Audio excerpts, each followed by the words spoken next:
Imagine a time long before cities, long before kingdoms, before even the first pyramids cast their shadows across the desert. A time when the world was young, raw, untouched by the marks of civilization.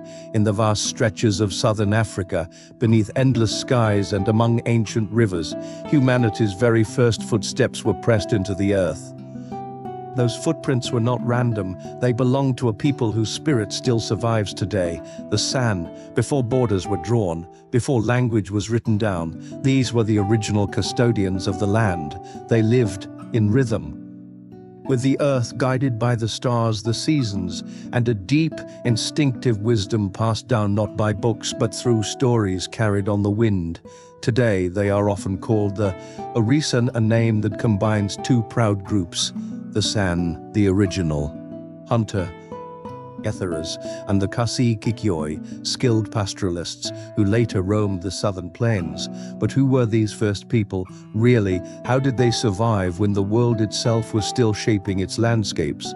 And how have they preserved their identity through tens of thousands of years of history, war, colonization, and change? Today, with the help of DNA studies, ancient artifacts, and the enduring traditions still kept alive by their descendants, we embark on a journey into the origins of the San people, a journey that may change the way we see ourselves. Because to understand the San is to understand something profound about humanity itself, that our first steps as a species were not taken alone, but together. Join us as we travel back over 20,000 years to uncover the story of the oldest continuous culture on Earth, a story not lost, but waiting patiently, like footprints in the sand, for us to finally see. To truly understand the San people, we must first journey back, far beyond recorded history, beyond the rise of great empires, to a time when Homo sapiens were just beginning to walk the earth. Around 200,000 years ago, in what is now known as southern Africa, the first modern humans emerged, shaped by the land, the climate, and an environment rich with both beauty and challenge. Recent DNA studies have shown something extraordinary. The genetic lineage of the San people is among the oldest on the planet. Research conducted by scientists from institutions like Stanford University and the University of Pennsylvania in the early 2000s revealed that the San carry markers in their DNA that connect directly to the earliest ancestors of all humanity. Their bloodlines trace an unbroken story stretching back tens of thousands of years, making them living links to the very roots of human life. While early civilizations were still a distant dream, the ancestors of the San were already thriving across the open plains, deserts, and woodlands of southern Africa. Archaeological discoveries at places like Blombo's Cave in South Africa, where carved ochre and tools over 70,000 years old have been found, reveal the beginnings of symbolic thinking, the ability to create art, to express ideas beyond survival. This was not the work of primitive beings. This was the birth of culture, of imagination, of a shared human experience. The San ancestors moved lightly across the land, living in small mobile groups, relying on hunting, gathering, and a profound understanding of nature. They learned to read the language of animal tracks, to find water hidden beneath the earth, to survive in a world that offered no guarantees. Every skill, every story, every footprint they left behind would become part of a legacy that endured while empires rose and fell elsewhere. As we step deeper into their story, we realize something humbling. The San are not a forgotten people of the past. They are a living testament to humanity's original strength, creativity, and connection to the natural world, a story that belongs to all of us. As millennia passed, the early humans of southern Africa did more than just survive. They began to create a world uniquely their own. By around 20,000 years ago, the culture we now recognize as the San had blossomed across the landscape. These were not just hunters and gatherers.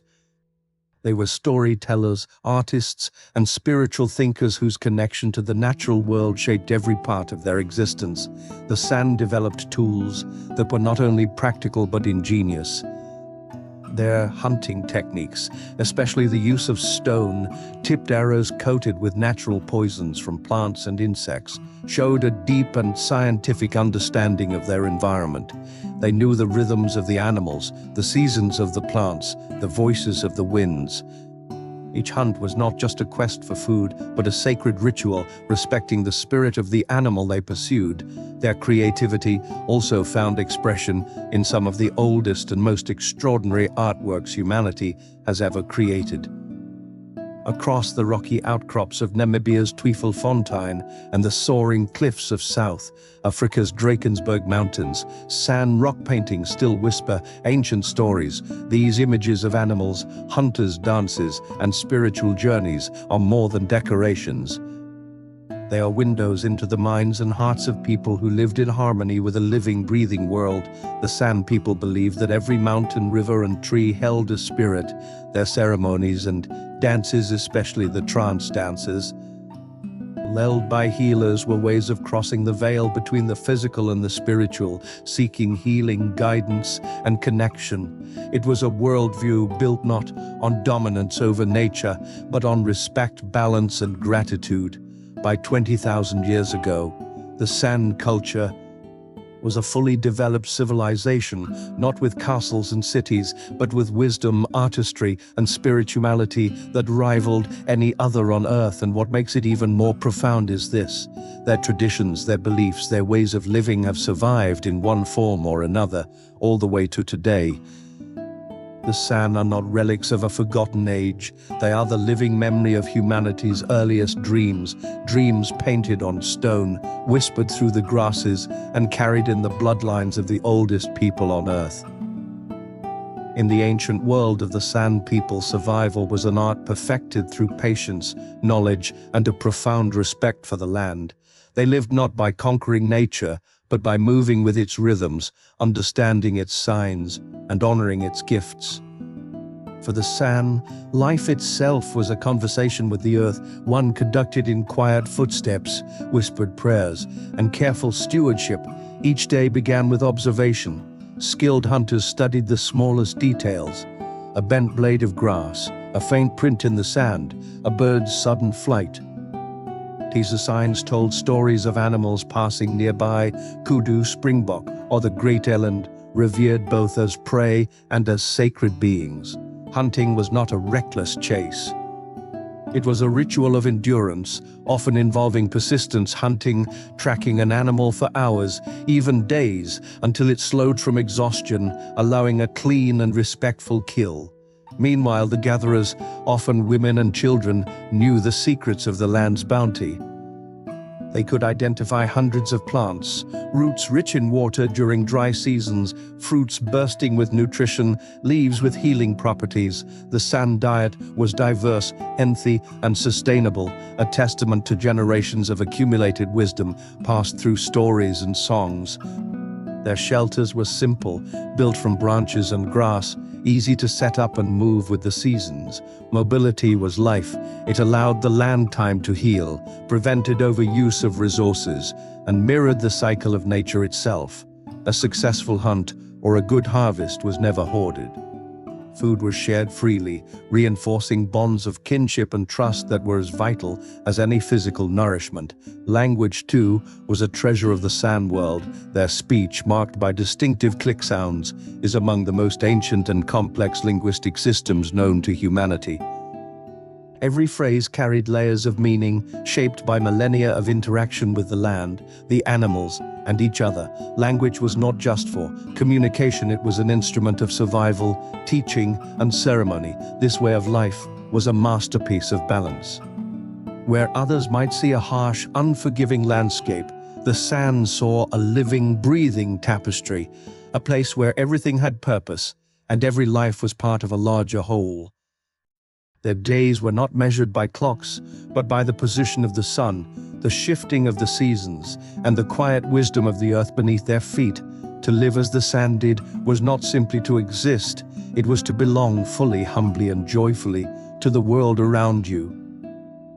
In their way of life, we see a model of sustainability and respect that echoes across the centuries, whispering lessons we are only now beginning to rediscover. For the San people, the world was never divided between the seen and the unseen. Everything was alive, everything had spirit, mountains breathed, rivers sang, and animals were not merely creatures, but messengers between the physical and the spiritual realms. In this sacred landscape, every act of living was also an act of devotion, a dance with forces larger and older than humanity itself. Central to the San's spirituality was the figure of Kagan, often imagined as a praying mantis, a trickster, a shapeshifter, a teacher, and a bridge between the human and the divine. In stories passed from mouth to ear across countless generations, Kagan created animals, shifted landscapes, and taught lessons through mischief and miracles. He was neither wholly good nor wholly bad, but a reminder that life itself was a balance of opposites: joy and sorrow, success and struggle, creation and destruction. But the San's most profound connection to the spirit world came through the trance dance, a sacred ritual where healers, known as shamans, would dance themselves into altered states of consciousness. By doing so, they crossed into the spiritual world, seeking to heal the sick, bring rain, or drive away negative energies. As they danced, often around fires under starlit skies, the air would thicken with song, rhythm, and an electric sense of presence. It was said that during these trances, the shamans climbed invisible ropes into the heavens, speaking directly with the spirits and bringing their blessings back to the people. Their rock art spread across southern Africa was more than decoration. These were sacred maps of their spiritual journeys. Animals like the eland were drawn not just for their beauty, but because they held great spiritual power. Scenes of hunters, dancers, and mythical creatures told of visions, seen in trance, of battles fought in the unseen world to protect and heal their communities. Dreams, too, were vital. They were believed to be messages from ancestors or signs from the spirit world. A hunter might dream of an animal he was meant to pursue. A mother might dream of a future for her child.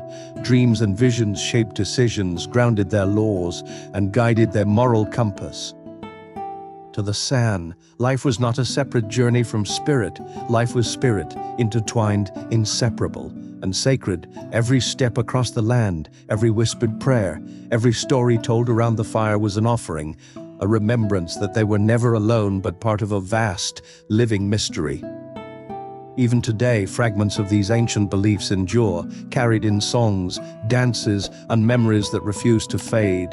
In their spirituality, the San people remind us that true wisdom is not found only in what we see, but in what we are willing to feel, in the unseen threads that bind all life together.